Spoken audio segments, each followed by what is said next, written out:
Hello students, welcome to Magnet Brains Hindi medium. मैं आपकी Hindi teacher प्रज्ञा आपके सामने एक बार फिर हाजिर हूँ हमारी जातक कथा का अगला अध्याय लेकर।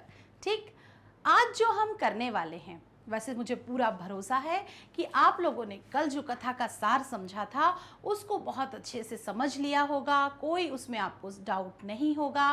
तो आगे बढ़ते हैं। ओके, तो आगे बढ़ते हैं। आज हम पढ़ेंगे इस पाठ के प्रश्न उत्तर। ठीक, प्रश्न उत्तर करने के लिए सबसे पहले जरूरी है कि हम उस पाठ की हर छोटी बड़ी जानकारी को अपने मस्तिष्क में बिठा लें, और मुझे पूरा भरोसा है कि आप लोग इस पाठ को बहुत अच्छे से समझ गए होंगे। और आज जब मैं इन प्रश्नों के उत्तर आपको कराऊंगी तो मुझसे पहले आप उनके जवाब देंगे। तो आगे बढ़ते हैं, चलें अपने इस नए सफर पर। पहला प्रश्न है यहाँ पर, अपने आसपास क्षेत्र में पाए जाने वाले बरगद, पीपल, पाकड़ या अन्य वृक्षों को निकट से देखिए और उन पर बैठे पक्षियों के क्रियाकलापों को अपनी अभ्यास पुस्तिका में लिखिए। अब यहाँ पर 2 से 3 शब्द हैं जिनके अर्थ आपको जानना जरूरी है। सबसे पहला क्षेत्र, क्षेत्र यानी हमारे आसपास का एरिया। दूसरा है निकट, निकट यानी पास से देखना। और क्रियाकलापों यानी कि उनकी एक्टिविटीज, कि वो पक्षी वहां पर क्या कर रहे हैं, पेड़ों पर बैठे जो वो पक्षी हैं वो क्या हरकतें करते हैं, क्या क्रियाकलाप करते हैं, कैसे उड़ते हैं, कैसे आपस में बात करते हैं। और मुझे बिल्कुल पता है अच्छे तरीके से कि मुझसे बेहतर इनके उत्तर आप जानते हैं। तो यहाँ पर आप कौन कौन से पक्षी लिखेंगे, जल्दी जल्दी बताइए। बिल्कुल बिल्कुल बिल्कुल, मुझे लग रहा है कि आप सबने बहुत सारे जल्दी जल्दी पक्षियों के नाम यहाँ पर सोच लिए हैं। इनमें से कुछ पक्षी हैं, जैसे आप कबूतर के बारे में लिख सकते हैं, आप मोर के बारे में लिख सकते हैं, आप कोयल के बारे में लिख सकते हैं, जैसे आप हमारी प्यारी नन्ही चिड़िया के बारे में लिख सकते हैं। तो ऐसे बहुत सारे, कम से कम 1 2 3 4 और लगभग 5, ये 5 पक्षी लिखना आपके लिए बेहद आसान होगा। तो आप यहाँ पर इनके उत्तर जब तक लिखिए, जब तक सोचिए, तब तक हम आगे की ओर बढ़ते हैं। बरगद के वृक्ष का चित्र बनाइए। आज की हिंदी कक्षा तो मुझे लग रहा है आर्ट एंड क्राफ्ट की कक्षा हो गई है। यहाँ पर आपको बरगद का चित्र बनाना है। बरगद का चित्र, बरगद का वृक्ष आपने अक्सर पुराने मंदिरों में देखा होगा, जहाँ पर सालों साल पुराने वृक्ष, बड़े बड़े वृक्ष लगे रहते हैं जिसमें पूरी उनकी जटाएं निकली रहती हैं। अक्सर मंदिरों में आपको ये बरगद का वृक्ष देखने को मिल जाएगा। तो पहले एक बार कहीं मंदिर में जाकर या किसी आसपास में पुराने खंडरों के आसपास भी ऐसे वृक्ष पाए जाते हैं, तो एक बार वहाँ जाइए, उनको देखिए और फिर अपनी उत्तर पुस्तिका में बरगद का सुंदर सा चित्र बनाइए और अपनी हिंदी शिक्षिका से गुड, वेरी गुड और स्टार रिमार्क जरूर लीजिएगा। आगे बढ़ते हैं। इस पाठ के आधार पर आप 2 सवाल बनाइए। देखिए बच्चों, जब हम किसी पाठ को बहुत अच्छे से समझ लेते हैं तो एक जो गुण विकसित होता है वो ये है कि हम स्वयं उसके सवाल बना सकते हैं। जवाब देना तो एक कला है ही, साथ ही साथ प्रश्न पूछना भी एक कला है। यहाँ देखिए, जो 2 प्रश्न आपके लिए यहाँ पर बनाए हैं। ब्रह्मदत्त अपने विषय में क्या जानना चाहता था? कथा याद आ गई ना? तो हमने यहाँ पर देखा था कि ब्रह्मदत्त अपने विषय में जानना चाहता था, वो अपने दोष जानना चाहता था। तो चूंकि हमें यहाँ पर प्रश्न बनाना है तो हमने पहला प्रश्न बनाया है, ब्रह्मदत्त अपने विषय में क्या जानना चाहता था। दूसरा प्रश्न बनाया है, क्या ऐसा सच में हो सकता है कि राजा के अन्यायी होने पर, जब किसी राज्य का राजा अन्यायी हो जाता है तो क्या वहां पर उगने वाले फल कड़वे हो जाते हैं? क्या आपको ऐसा लगता है? बिल्कुल। पाठ के आधार पर अगर हम ये प्रश्न बनाएं तो यहाँ पर आप देखिए कि अगर किसी राज्य का राजा अन्यायी हो जाए तो क्या वहाँ के जो फल हैं वो कड़वे होकर बेस्वाद हो जाते हैं, वहाँ की वनस्पतियाँ, वहाँ का माहौल जो है वो ओज रहित हो जाता है। ऐसा हमने जातक कथा में पढ़ा था। उसी आधार पर आप ये दूसरा प्रश्न भी बनाएंगे और यहाँ लगाएंगे प्रश्नवाचक चिन्ह। तो इस तरीके से आप ये 2 प्रश्न यहाँ पर अपनी उत्तर पुस्तिका में लिख सकते हैं। अगला हमारा प्रश्न 4 है, इस कहानी को पढ़ने के बाद आप क्या करेंगे और क्या नहीं। देखिए बच्चों, जब भी हम किसी कहानी को पढ़ते हैं तो उससे हम 2 या 3 चीज़ें सीखते हैं। कोई ना कोई मोरल वैल्यूज़, जिसे हम नैतिक शिक्षा कहते हैं, वो आप उस कहानी से सीखते हैं। तभी तो उस कहानी का लक्ष्य पूरा होता है। बचपन में दादी नानी जब आपको कहानी सुनाया करती थी या मम्मी आपको कहानी सुनाती हैं, तो उनका भी लक्ष्य क्या होता है? वो आपसे एक सवाल करती है कहानी सुनने के बाद कि बताओ आपने इससे क्या सीखा, क्या सीखा, जो सीख आपने हासिल की वो क्या है। तो चूंकि ये आपकी हिंदी पुस्तक की कहानी है और इसमें भी इस जातक कथा में आपसे ये प्रश्न पूछा जा रहा है कि इसको पढ़ने के बाद आप क्या करेंगे और क्या नहीं करेंगे। उत्तर लिखते हैं। क्या करेंगे में सबसे पहले तो हम, अगर हमारे मन में किसी प्रकार की अधर्म, अन्याय की भावना है या हम वो वैसा कोई काम हमारे मन में, मस्तिष्क में चल रहा है, तो हम उसे करना छोड़ देंगे। और दूसरा है क्या करेंगे और क्या नहीं करेंगे। तो हम अब किसी को भी परेशान नहीं करेंगे। मन, वचन, कर्म से किसी भी प्रकार से हम किसी को परेशान नहीं करेंगे और किसी भी प्रकार की तकलीफ अपनी सोच से, अपनी वाणी से, अपने कर्मों से बिल्कुल भी नहीं देंगे। ये दोनों ही जो चीज़ें हैं, ये हमारे जीवन के लिए भी बेहद आवश्यक है। इन दोनों को अगर आप नियमित रूप से अपनाते हैं अपने जीवन में, तो आपको एक सफल व्यक्ति बनने से कोई नहीं रोक सकता। विचार और कल्पना। विचार हमारे मस्तिष्क में होता है, कल्पना हमारे दिल में होती है। तो जब मस्तिष्क और हृदय का और दिमाग का जो संयोजन होता है और जब जो चीज़ उससे बनती है, तो वो बड़ी खूबसूरती से निखर के आती है, क्योंकि इसमें हमारी रचनात्मकता शामिल हो जाती है, जिसे आप कहते हैं क्रिएटिविटी। इस पाठ में एक अच्छे राजा के आवश्यक गुण बताए गए हैं। क्या क्या गुण होने चाहिए एक अच्छे राजा के? आपके विचार में किसी राजा, श्रेष्ठ व्यक्ति, नेता में कौन कौन से गुण होने चाहिए?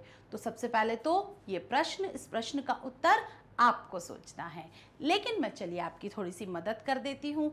तो अगर हम किसी राजा के बारे में, किसी नेता के बारे में या फिर किसी श्रेष्ठ व्यक्ति के बारे में सोचते हैं कि वो कैसा होना चाहिए, तो सबसे पहले जो हमारे मस्तिष्क में ख्याल आता है कि वो कैसा होना चाहिए, तो सबसे पहले तो वो ईमानदार होना चाहिए।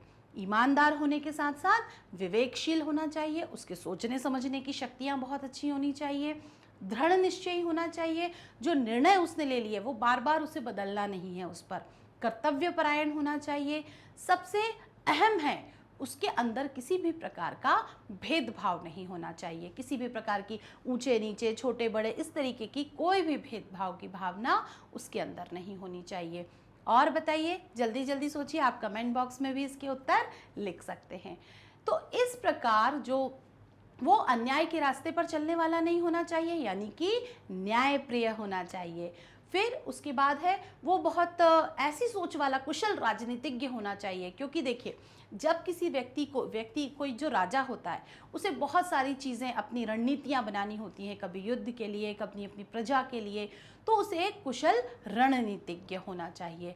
तो यहाँ पर आप कुछ ज़रूरी जो हैं वो आप लिख सकते हैं कि एक उसे ईमानदार होना चाहिए, फिर उसे सच्चाई के रास्ते पर चलने वाला होना चाहिए, जो सच्चाई के रास्ते पर चलता है। और एक है दृढ़ प्रतिज्ञा। दृढ़ प्रतिज्ञा यानी अपनी प्रतिज्ञा पर भी अटल रहने वाला, बार बार निर्णय बदलने वाला। अगर राजा ऐसा करेगा, मैंने कोई सलाह दी तो मेरी बात मान ली, आपने कोई सलाह दी उसने आपकी बात मान ली। तो इस तरीके से राजा अगर कर्म करेगा, कर्तव्य अपना करेगा, तो क्या होगा, वो सबकी बातें सुन सुन के अलग अलग विचारधारा बना लेगा। तो राजा को अपने दिमाग से, अपनी बुद्धि से सही निर्णय लेना आना चाहिए। अगला हमारा प्रश्न है, जब राजा ने अन्याय और अधर्म के साथ राज्य किया होगा, तब उसकी प्रजा को क्या क्या कष्ट भोगने पड़े होंगे। अब यहाँ पर कष्ट से क्या मतलब है, क्या समस्याएं आई होंगी, क्या मुसीबतें उनको सबको सामना करना पड़ा होगा, किन मुसीबतों का सामना करना पड़ा होगा। सोचने की बात है। जब किसी राजा का जब किसी राज्य का जो राजा है अगर वो ही अधर्मी अन्यायी हो जाएगा तो ये मान लीजिए राज्य का तो अब भला हो ही नहीं सकता। इस मेरे कथन को भी, जैसे कि ब्रह्मदत्त ने अपने उस कथन की परीक्षा ली थी, आप भी मेरे कथन की परीक्षा ले सकते हैं। कैसे ले सकते हैं? सोचकर। सोचिए, अगर किसी राज्य का राजा अन्यायी अधर्मी होगा तो सबसे पहले उसका राज्य है, उसके राज्य में क्या छा जाएगी? चारों ओर अशांति छा जाएगी। कोई किसी की बात सुनेगा नहीं, समझेगा नहीं, तो क्या होगा? अशांति और अराजकता का वातावरण हो जाएगा। अराजकता का वातावरण, कोई किसी की सुनेगा नहीं, सब अपनी अपनी मर्जी के काम कर रहे होंगे, ना कोई नियमों को निभाएगा, ना कोई अपने कर्तव्यों के बारे में सोचेगा, ना कोई अपने अधिकार जो उन्हें हक मिले हैं इन सब चीज़ों के बारे में भी कोई नहीं सोचेगा। बस सबको क्या करना होगा? अपनी मनमानी की भावना सबके मन में आ जाएगी, तो अशांति और अराजकता का साम्राज्य बन जाएगा। आगे बढ़ते हैं। लूटपाट। देखिए, जब किसी राज्य में किसी राजा का शासन होता है, वहाँ कुछ नियम कायदे कानून होते हैं, तो सब डरते हैं ना इन सब चीज़ों को करने से। लेकिन अगर किसी राज्य का राजा ही डिस्टर्ब हो जाएगा तो क्या होगा? वहाँ लूटपाट, जो चोर, लुटेरे, डाकू, ये सारी जो शक्तियाँ होती हैं ये प्रबल हो जाएंगी, उन्हें किसी का डर नहीं रहेगा, तो लूटपाट की घटनाएं बढ़ जाएंगी, चोरी की घटनाएं बढ़ जाएंगी। राहजनी मतलब राह चलते लोगों को लूटना, कि अगर कोई कहीं से धन संपत्ति लेकर आ रहा है और राहजनी की घटनाएं बढ़ जाएंगी, लोग उसको लूट लेंगे। क्योंकि अभी तो देखिए पुलिस का, कानून का लोगों को डर होता है, लेकिन ये सब इस तरीके की घटनाएं तब बढ़ जाएंगी क्योंकि लोगों को उस समय पता होगा कि हमें कोई देखने वाला नहीं है। हत्याएं बढ़ जाएंगी। इस प्रकार ये जो प्रमुख समस्याएं हैं वो यहाँ पर लिखी गई हैं कि जब किसी राज्य का राजा अन्याय और अधर्म के रास्ते पर चल पड़ेगा तो ये प्रमुख चीज़ें जो यहाँ पर हैं ये सब बढ़ जाएंगी। और निश्चित सी बात है, जब ये सारी चीज़ें बढ़ जाएंगी तो किसी भी राज्य का क्या हो जाएगा? सर्वनाश होने से कोई भी नहीं रोक सकता। ठीक, समझ में आई ये बात आपको? ओके, आगे देखते हैं। बोधिसत्व जंगल के पके गोदे खाते थे। हमने अपने अगले प्रश्न में पढ़ा, जो कि प्रश्न 3, बोधिसत्व जंगल के पके गोदे खाते थे। हमने कहानी में पढ़ा था ना कि वो मीठे मीठे पके पके स्वादिष्ट शक्तिवर्धक गोदे खाते थे जो शक्कर के समान मीठे थे। आप अपने द्वारा खाए हुए उन फलों के नाम लिखिए, यानी कि अब आने वाला है आपके मुंह में पानी। उन फलों के नाम लिखिए जिसमें एक बीज हो, और कुछ ऐसे नाम लिखना है जिसमें अनेक बीज हों। तो फिर वही एक बात सामने आई, मुझसे बेहतर ये उत्तर मेरे बच्चे जानते हैं, आप जानते हैं। चलिए हम परिचर्चा करते हुए इनके उत्तरों को लिखने की कोशिश करते हैं। एक बीज वाले फल, जल्दी जल्दी नाम सोचिए। सारे फल आपने खाए होंगे और हो सकता है इस समय आप मेरा ये जो वीडियो देख रहे हैं, आपके सामने ना फलों की प्लेट रखी हो और आप बढ़िया उनको खाते खाते आनंद लेते हुए ये वीडियो का भी आनंद ले रहे हो। ठीक है, तो यहाँ पर आप देखेंगे एक बीज वाले फल। आम का तो सीजन आ गया है, तो सबसे पहले तो आम खाने के बाद अंदर उसमें गोही निकलती है ना, एक बड़ा सा, इतनी बड़ी गुठली निकलती है। फिर है अगला फल लीची, उसके बाद आड़ू, और यहाँ पर है अगला जामुन। जामुन भी सबने खाई होगी, जामुन देखो काली काली। तो इस तरीके से ये जो फल है यहाँ पर वो है एक बीज वाले, जिसको खाते समय जिसमें एक गुठली निकलती है। अनेक बीज वाले फल, जिसको खाते समय बड़ी उलझन होती है। मुझे तो अपने बचपन में इन सब चीज़ों को खाते समय बड़ी उलझन होती थी, इसीलिए मुझे एक बीज वाले फल ज़्यादा पसंद थे। अनेक बीज वाले फल कौन कौन से हैं? जैसे कि सेब, जब आप सेब को काटते हैं तो उसमें आप छोटे छोटे छोटे छोटे कई बीज देखते हैं। फिर है तरबूज, मुझे ऐसा लगता है तो बैंक ऑफ द बीज है, इतने सारे बीज। अरे ज़रूरत क्या है इतने सारे बीज उसके अंदर डालने की, पता नहीं। मगर खरबूज, एक और तरबूज और खरबूज, इसमें तो बीजों का भंडार होता है। फिर है संतरा, बड़ा रसीला, बड़ा मीठा, लेकिन बीज बड़ी उलझन पैदा करते हैं, है ना। अगला है बिना बीज वाले फल। अब बिना बीज वाले तो मज़ेदार ही होंगे, जिन्हें खाने में कोई मेहनत नहीं लगती, जैसे कि केले और अंगूर, दोनों ही बड़े आराम से मज़े से खाए जा सकते हैं। कड़े छिलके वाले फल, कड़े छिलके यानी जिनके ऊपर का जो कवर होता है, जो छिलका होता है, वो थोड़ा सख्त होता है। कौन कौन से हैं? अखरोट, ये तो वही खा सकता है जिसके टूथपेस्ट में नमक है और जिसने बड़े दांत जिसके मजबूत हैं, है ना, अखरोट। दूसरा है नारियल, तोड़ने में बड़ी उलझन होती है लेकिन खाने में बड़ा मज़ा आता है, नारियल पानी पीना तो और भी अच्छा अनुभव होता है। बेल, बेल का शरबत तो गर्मियों के दिनों में सभी का प्रिय शरबत भी होता है। तो इस तरीके से आप देख रहे हैं एक बीज वाले फल, अनेक बीज वाले फल, बिना बीज वाले फल और कड़े छिलके वाले फल। तो ये जो फल जो सारे आपने देखे, इनमें से लगभग सभी फल आपने खाए होंगे, यानी कि ये सब आपके अनुभव आधारित उत्तर है। इन सभी के उत्तर आप अपने अनुभव से भी लिख सकते हैं, कुछ और नए फल को भी ऐड कर सकते हैं। कहानी से शीर्षक के अंतर्गत अब हम यहाँ पर देखेंगे कुछ प्रश्नोत्तर जो कि बेहद आपके परीक्षा उपयोगी हैं। ब्रह्मदत्त नामक राजा क्यों प्रसिद्ध था? जैसा कि आप बच्चे जानते हैं कि ब्रह्मदत्त जो है वो इस पाठ का प्रमुख पात्र है, इस जातक कथा का प्रमुख पात्र है। ब्रह्मदत्त नामक राजा क्यों प्रसिद्ध था? उत्तर लिखेंगे हम, ब्रह्मदत्त अपनी धर्मप्रियता, क्योंकि वो बड़ा धर्म के अनुसार व्यवहार करता था, उसका जो व्यवहार था वो धर्म के अनुसार था। न्यायपरायण यानी न्यायपूर्वक शासन करता था, वो किसी के साथ अन्याय नहीं करता था, प्रजा की हर एक बात को सुनना, समझना, उसके अनुसार निर्णय लेना उसका कार्य था। तो जो ब्रह्मदत्त था उसके दो विशेष गुण थे, एक था धर्मपरायणता और दूसरा न्यायपरायणता, जो एक राजा के विशिष्ट गुण होते हैं। तो उत्तर एक पंक्ति में किस प्रकार लिखेंगे? राजा ब्रह्मदत्त अपनी धर्मप्रियता और न्यायपरायण शासन के लिए प्रसिद्ध था। प्रसिद्ध यानी फेमस जिसे आप कहते हैं। दूसरा हमारा प्रश्न है, राजा ब्रह्मदत्त वेश बदलकर क्यों घूमता था? वेश बदलना क्या होता है? जो उसका वास्तविक पहनावा होता है उससे अलग तरीके के कपड़े पहनकर, जैसे वहाँ की प्रजा पहनती थी वैसे कपड़े पहनकर वो प्रजा के बीच में घूमा करता था। क्यों घूमा करता था? मुझे पता है उत्तर आपको पता है। चलिए आगे देखते हैं। राजा ब्रह्मदत्त वेश बदलकर यह जानने के लिए घूमते थे क्यों उनका भी कोई दोष बताने वाला है या नहीं, वो अपने दोष जानना चाहते थे। अच्छा, एक चीज़ सोचकर देखिए कि व्यक्ति अपने दोष क्यों जानना चाहता है। वैसे तो जब हम किसी को कोई हमारी कमी बता दे तो हमें बड़ा बुरा लगता है, लेकिन जो समझदार लोग होते हैं, जो महान लोग होते हैं, वो अपने दोष जानकर उन्हें दूर करने का प्रयास करते हैं। तो ब्रह्मदत्त अपने दोष क्यों जानना चाहता था कि यदि कोई उसके दोष उसको बता दे तो वो उन्हें दूर करके अच्छे से और अच्छा बनने का प्रयास कर सके। तो यहाँ ब्रह्मदत्त वेश बदलकर इसलिए घूमते थे।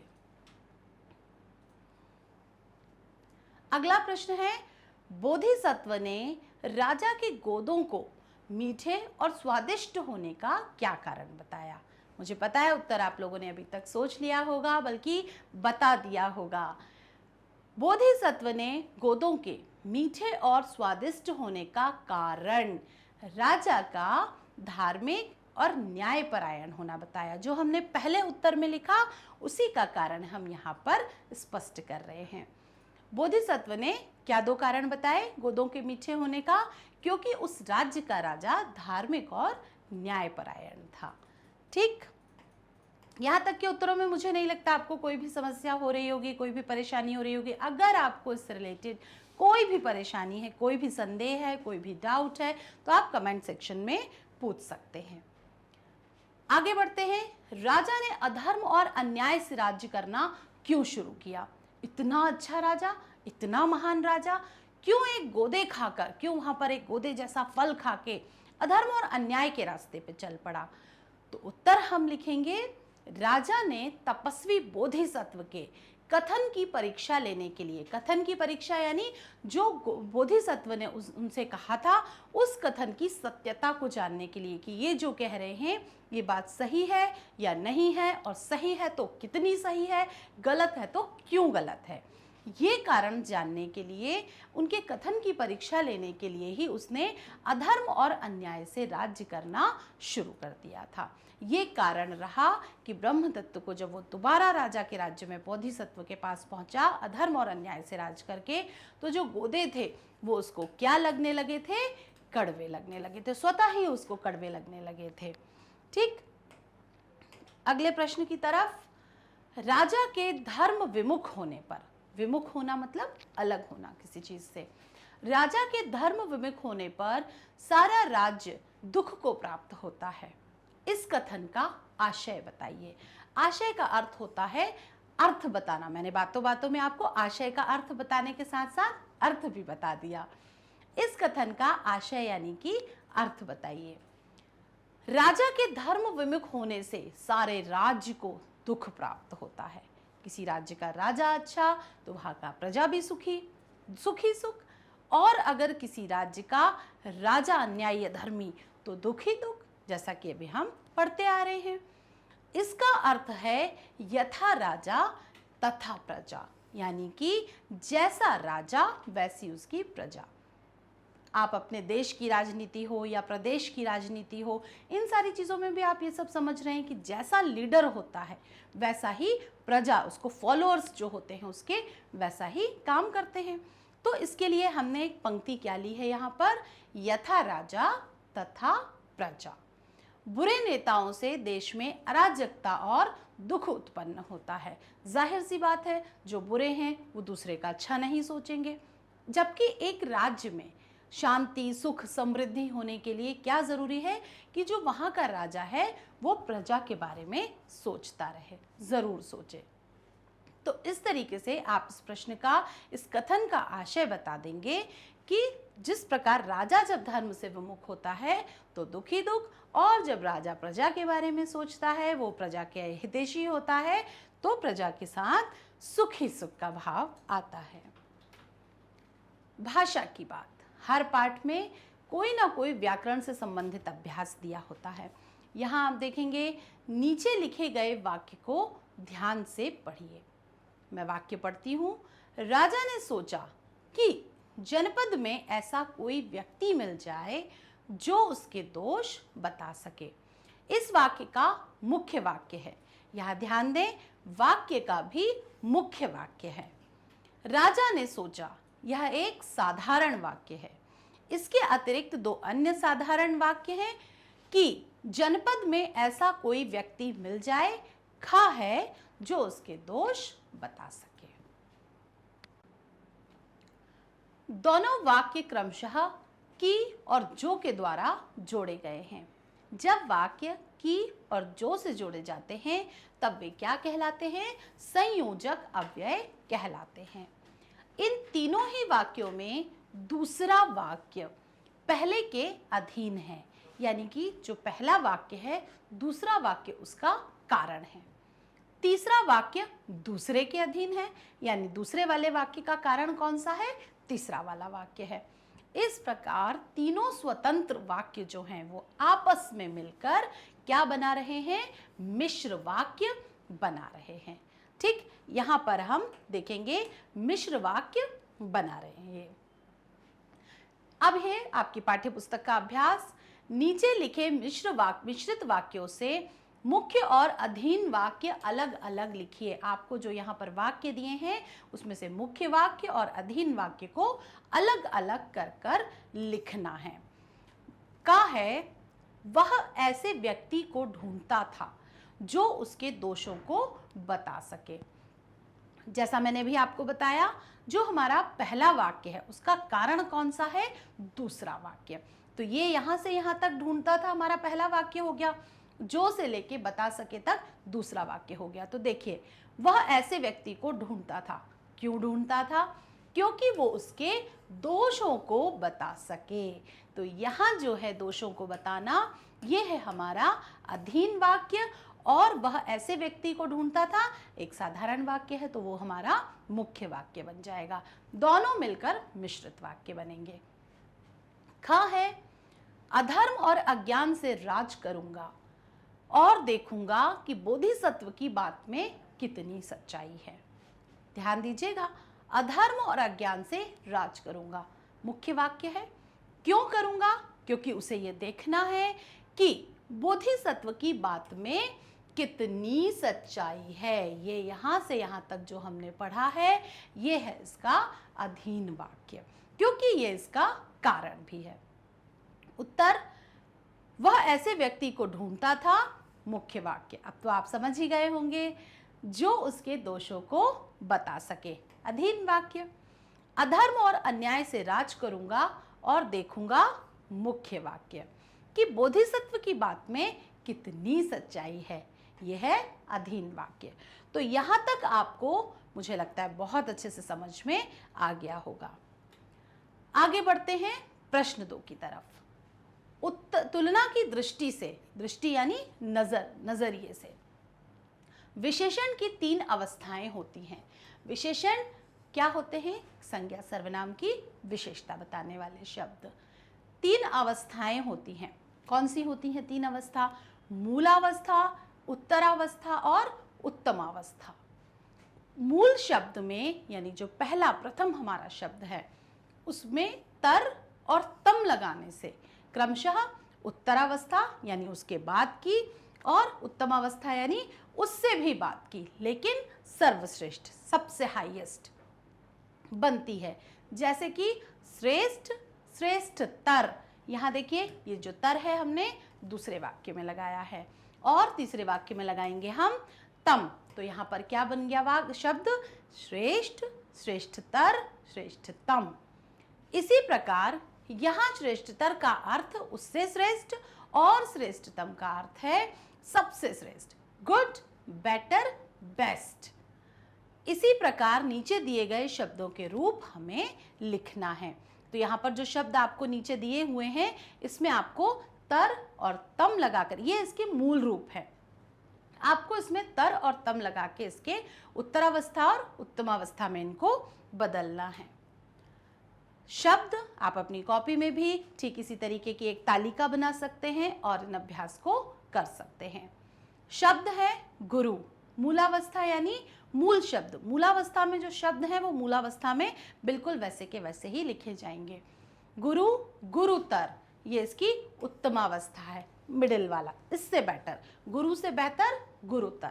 और गुरुतम यानी कि उत्तरावस्था, सबसे खास, सबसे अच्छा।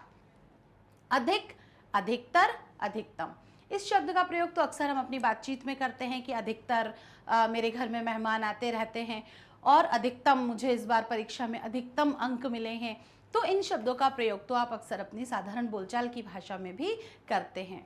फिर है उच्च। उच्च मतलब थोड़ा हाई। उच्च, उच्चतर और अंतिम है उच्चतम, यानी कि उच्च मतलब ऊंचा, उससे भी ऊंचा और फिर सबसे ऊंचा। उच्चतम का क्या कह सकते हैं? हिमालय की सबसे उच्चतम जो चोटी है वो कंचनजंगा मानी जाती है। न्यून यानी कम, न्यूनतर थोड़ा और उससे कम, और न्यूनतम यानी कि बहुत ज्यादा कम। आपने न्यूनतम शब्द का प्रयोग अक्सर समाचारों में सुना होगा कि तापमान इस समय न्यूनतम तापमान इतना है। फिर है सरल, सरलतर और सरलतम। जैसे कि मैग्नेट ब्रेन्स के वीडियोस आपको कैसे लगते हैं? सरलतम लगते हैं। ठीक, तो इससे आगे का अभ्यास करते हैं। अभ्यास नंबर, प्रश्न क्रमांक नंबर 3। नीचे कुछ शब्द दिए हैं और उनके विलोम शब्द दिए हैं। जो विलोम शब्द है ना, ये बच्चों के फेवरेट होते हैं, बहुत मज़ा आता है इनको करने में, क्योंकि ज़्यादातर शब्दों के विलोम हमें पता भी होते हैं और जिनके नहीं पता है वो आज हम जल्दी से सीख लेंगे। उन्हें ध्यानपूर्वक पढ़कर, क्यों लिखी है ये लाइन ध्यानपूर्वक पढ़ने?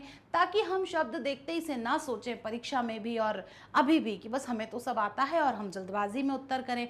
जल्दबाजी का काम शैतान का। तो यहाँ पर स्पष्ट लिखा हुआ है कि ध्यानपूर्वक पढ़ें और फिर उन शब्दों के जोड़े बनाकर लिखें। जोड़े का अर्थ होता है पेयर बनाना। अधार्मिक, यहाँ पर मैं पहले पूरे शब्द पढ़ रही हूँ, एक ही पंक्ति में पूरे शब्द दिए गए हैं। अधार्मिक, सुगम, मेरे साथ साथ आप भी बोल सकते हैं। अधार्मिक, सुगम, रहित, गुण, सरस, स्थूल, विषाद, अवगुण, सहित, सूक्ष्म, दुर्गम, नीरस और हर्ष। अब हमें इनके जोड़े बनाना है। इस पूरे जोड़े में से उन शब्दों को छांट छांट कर अलग करना है। पहला शब्द है अधार्मिक। अधार्मिक कौन सा शब्द है? जल्दी जल्दी जल्दी जल्दी जल्दी सोचिए। तो अधार्मिक का शब्द है धार्मिक। सुगम, दुर्गम। सुगम यानी जहां पहुंचना आसान हो, तो उसका अर्थ उसका विलोम शब्द है दुर्गम। रहित, सहित। गुण, अवगुण। गुण का अवगुण, तो यहां गुण लिखा हुआ है, ये अवगुण लिखा हुआ है। आगे देखते हैं। सरस, नीरस। सरस यानी गुजराती लोगों को देखा है, बोलते हैं सरस छे, बहुत अच्छा है। और नीरस छे यानी बोरिंग है एकदम। स्थूल, बहुत बड़ा। सूक्ष्म, बहुत छोटा। चीज़ों को माइक्रोस्कोप से देखते हैं आप सूक्ष्मदर्शी कक्षा 7 में, तब आप अपनी जो साइंस लैब होती है उसमें सूक्ष्मदर्शी का प्रयोग करते ही होंगे। विषाद, दुखी दुख। हर्ष, सुखी सुख, खुशियाँ, बहुत प्रसन्नता। अवगुण, दोष। और गुण जो हर व्यक्ति में होते हैं, आप में कई हैं, मुझ में भी कई होंगे। सहित, रहित। सहित यानी साथ में, रहित यानी उसके बिना। सूक्ष्म, दोबारा ये शब्द है, जल्दी बताइए। सूक्ष्म यानी छोटे छोटे, टिनी टाइनीस। और स्थूल यानी कि बहुत बड़ा। दुर्गम, जहां पहुंचना बहुत कठिन हो। सुगम, जहां पहुंचना बहुत आसान हो। नीरस, सरस, हर्ष, विषाद। तो ये सभी शब्द जो हैं वे आपस में क्या हैं? विलोम शब्द हैं। विलोम का अर्थ होता है उल्टा। आगे बढ़ते हैं। शब्द अंताक्षरी को आगे बढ़ाइए। अंताक्षरी बचपन में आपने खेली होगी और आप तो अभी भी खेलते होंगे। गर्मियों की छुट्टियां शुरू होने वाली हैं, जाहिर सी बात है आप अंताक्षरी खेलने का मन बना चुके होंगे। अंताक्षरी हर किसी का प्रिय खेल होता है, फटाफट गाने गाने वाला। लेकिन यहाँ जो है थोड़ा सा मामला अलग है। यहाँ पर आप अंताक्षरी तो खेलेंगे, लेकिन किसकी खेलेंगे? शब्दों की खेलेंगे, ताकि हमारा बुद्धि का विकास होता रहे। शब्द अंताक्षरी को आगे बढ़ाइए। देखिए, अंताक्षरी जब आप खेलते हैं, जिस गाने पर, जिस वर्ण पर आपका खुद का गाना खत्म होता है, अगली टीम जो होती है उस वर्ण से गाना शुरू करती है। ठीक ऐसे ही यहाँ पर हम शब्द बोलेंगे और जो हमारा अगला शब्द शुरू होगा वो उस शब्द के अंतिम शब्द से होगा जो यहाँ पर आएंगे। उदाहरण के लिए प्रबंध, अगला शब्द किससे शुरू हुआ है? धनवान। नदी, अब अगला जो शुरू होगा वो दी से शुरू होगा, द से शुरू होगा। उत्तर देखिए, वैसे तो इसके उत्तर की आवश्यकता नहीं है, अभी तक तो आप ढेर सारी पंक्तियां सोच चुके होंगे। प्रबंध, धनवान। नदी, दिवाली। ली से लीची, चीनी, नीला, लाल, लकड़ी, कील। आगे बढ़ाते हैं। लड़की, लड़की के बाद कीमत, कीमत के बाद तराजू, तराजू के बाद जूता, ता के बाद ताली, ताली के बाद फिर से लीला, फिर लीला के बाद लाल, और लाल के बाद फिर से लता, लता के बाद अगला शब्द हम लिखेंगे ताल, सुर में दी जाने वाली, फिर आ गया ला।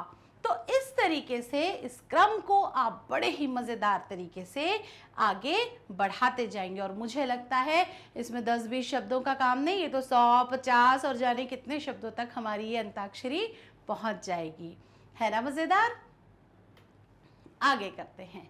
यह भी करें, यानी सिर्फ खेलते ही नहीं रहना है, अंताक्षरी नहीं बनाते रहना है, आगे भी कुछ करना है। एक कहानी पढ़ते हैं, ठीक है? एक बार की बात है, भारत के एक प्रसिद्ध संत जापान की यात्रा पर गए थे। एक दिन वे ट्रेन से जापान के भीतर उन भागों में घूम रहे थे। उस दिन वे फलाहार पर थे। फलाहार यानी कि फल अकेले खा रहे थे। उस दिन उनका आहार, फलाहार शब्द 2 शब्दों से मिलकर बना है, फल और आहार। जिस दिन उनका सिर्फ अन्न नहीं खाना था, उनको खाना नहीं खाना था, सिर्फ फलों का आहार वो उस दिन लेने वाले थे। फल खरीदने के लिए वे एक स्टेशन पर उतरे, लेकिन उन्हें कहीं कोई फल वाला नहीं दिखा।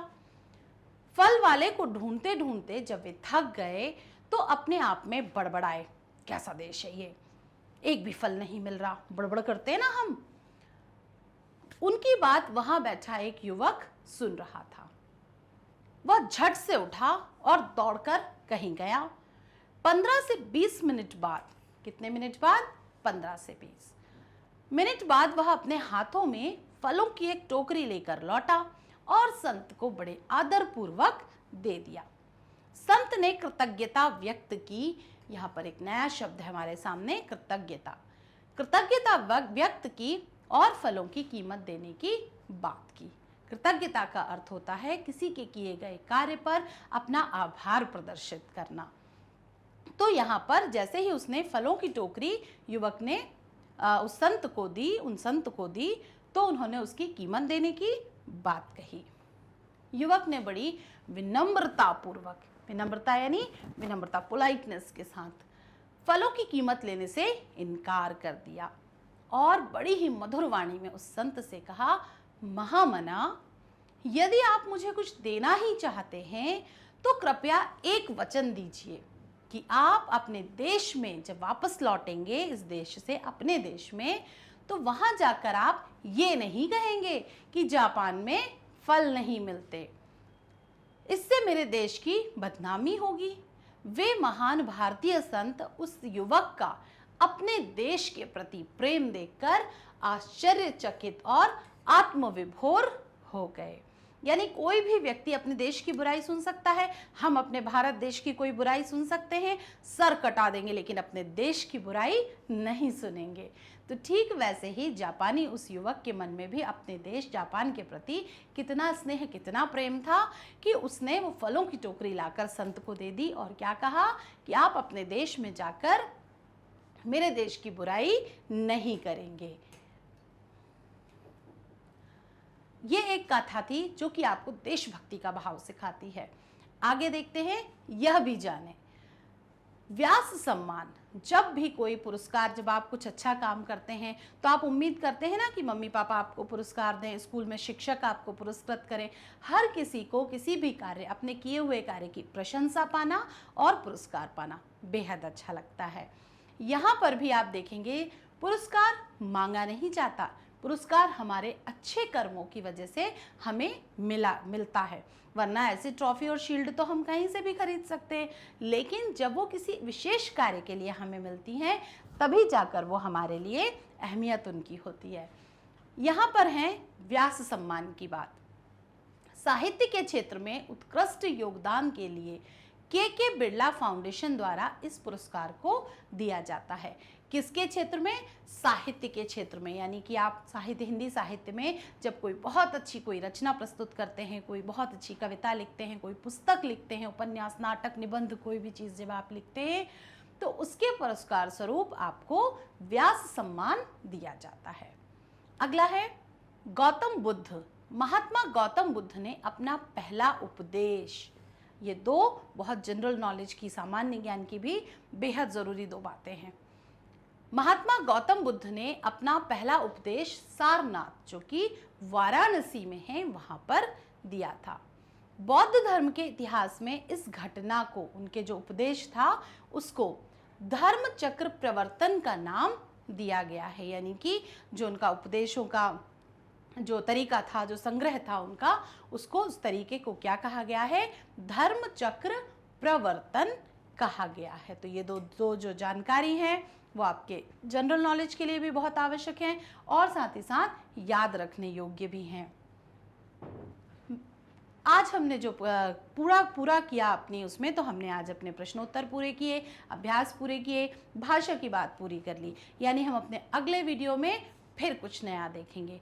तब तक के लिए आप मैग्नेट ब्रेन्स की ये जो सारी शाखाएं हैं इनको ध्यान से देखें और आप इन पर जाकर अपनी योग्यता अनुसार, अपनी आवश्यकता अनुसार किसी भी चीज़ का अध्ययन कर सकते हैं। मैग्नेट ब्रेन्स आपके लिए लाया है CBSE Hindi medium, English medium, NTSC, olympiad, CUET और साथ में स्पोकन इंग्लिश, यूपी बोर्ड और बिहार बोर्ड। आप हमसे संपर्क करने के लिए हमसे जुड़ सकते हैं फेसबुक, ट्विटर, इंस्टाग्राम और इंस्टा लाइव पर। साथ ही साथ बुक्स और ई बुक्स के लिए आप यहाँ पर दी गई लिंक पर जैसे ही क्लिक करेंगे आपके सामने गूगल फॉर्म आपके समक्ष आएगा, जिसे आप फिल करके जैसे ही आप भेजेंगे हमारे पास, हमारी टीम आपसे संपर्क कर लेगी। मैग्नेट ब्रेन्स किसी भी प्रकार का कोई भी चार्ज या पैसा आपसे नहीं लेता है, ये पूरी तरह निःशुल्क है। आप मैग्नेट ब्रेन्स के वीडियोस देखते रहिए और अपना विकास करते रहिए, करते रहिए, करते रहिए। आपको सफल होने से कोई नहीं रोक सकता। मिलते हैं अगले वीडियो में, तब तक के लिए बाय बाय।